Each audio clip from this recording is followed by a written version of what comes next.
Sinner does not deserve any hate. Draper. Britain's Jack Draper says Jannik Sinner does not deserve any hate as the world number one prepares for his comeback from a 3-month doping ban.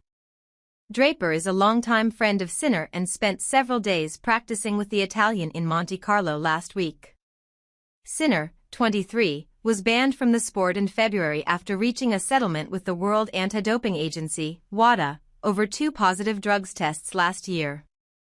The 3-time major champion is able to return to competitive action from May 5 and plans to make his comeback at the Italian Open in Rome.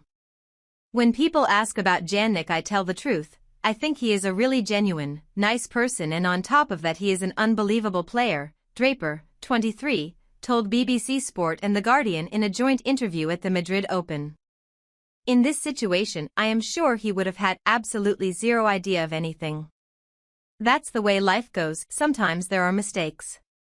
Sinner had previously been cleared of any wrongdoing by an independent panel after testing positive for the banned substance clostebol in March 2024. It accepted he had been inadvertently contaminated by his physiotherapist, who was treating a cut on his hand with an over-the-counter spray that contained clostebol. Sinner agreed a 3-month ban with WADA to settle the case and not go to the Court of Arbitration for Sport.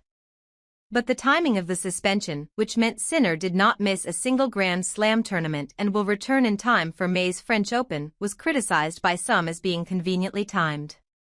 The agreement between the Italian's legal team and WADA prompted accusations of favoritism and led to some players questioning their faith in clean sport. But Draper said, "In terms of how I feel about him as a person, I think it is important for people to know and recognize the guy is kind-hearted and a good human being. He doesn't deserve any of the hate he gets."